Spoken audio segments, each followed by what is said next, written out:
Bentornati nel forum. Si avvicina Natale e arrivano anche inaspettati doni, perché io per questo video devo ringraziare in realtà Rocco Guerrera, che è un nostro iscritto, perché senza il suo commento sotto il video di Ranger of Shadow Deep non avrei mai tenuto in considerazione Death in the Dungeon, semplicemente perché l'avevo visto molto velocemente scorrendo la bacheca di Facebook, ma come tutti sappiamo nessuno presta attenzione a cosa c'è nella bacheca di Facebook in pubblicità quando la si scorre, però non l'ero mai andato a vedere approfonditamente. Invece lui ha lasciato questo commento parlando di Death in the Dungeon, sono andato a controllare e è la nostra seconda recensione di un wargame effettivamente sul canale. Doveva essere This is not a test, ma non essendo un gioco di ruolo non basta leggere il manuale per avere tutto pronto per la recensione. Quindi, Death in the Dungeon, di che cosa si tratta? È a tutti gli effetti un wargame.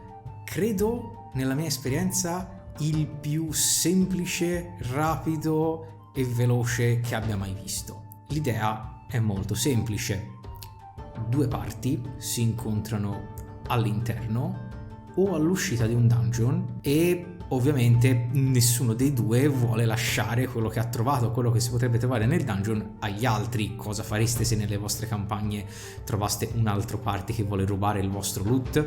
Lo combattete e questo è il motivo di Death in the Dungeon. È possibile anche affrontare dei mostri randagi, dei mostri neutrali che si presenteranno nella mappa di gioco a seconda dello scenario che giocate, ma sono appunto delle aggiunte, delle difficoltà in più per entrambe le squadre, dato che attaccheranno totalmente in maniera casuale. Ovviamente, trattandosi di un wargame, qui tralascerò tutta la parte di ruolo perché è totalmente inesistente nella sua parte tecnica, nel senso che non ci sono alcun tipo di elementi che possano caratterizzare un qualche tipo di ruolo.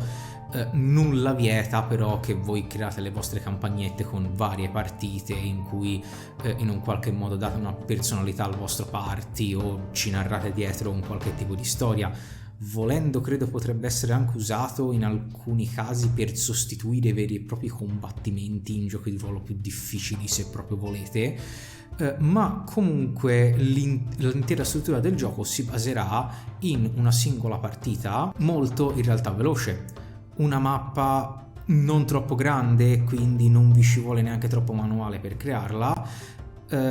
Gli oggetti scenici sono in realtà molto pochi, perché saranno massimo di 8, dato che saranno determinati da 2d4 tirati da ciascuno dei giocatori, quindi anche se avete poco materiale è facilissimo da giocare.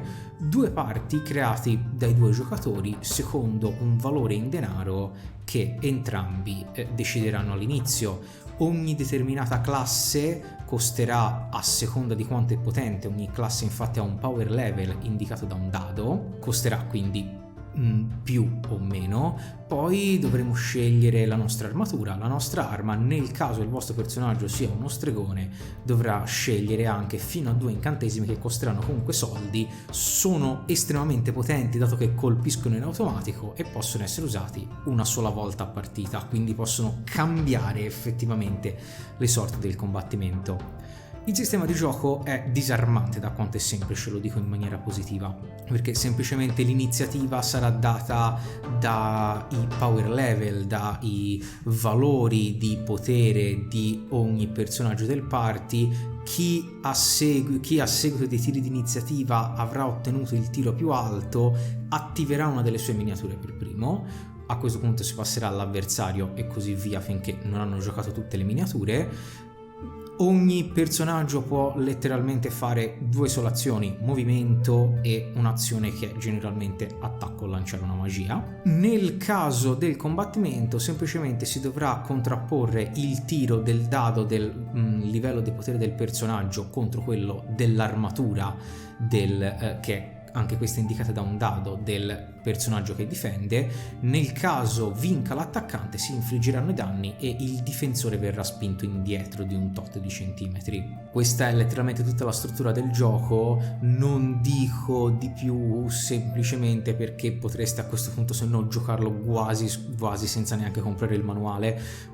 E sono state introdotte anche delle meccaniche di loot o comunque di depredazione dei cadaveri o dei nemici caduti, se volete fare diciamo una serie di combattimenti uno dietro l'altro, quindi tipo avventura, tipo campagna, ma c'è poco di più.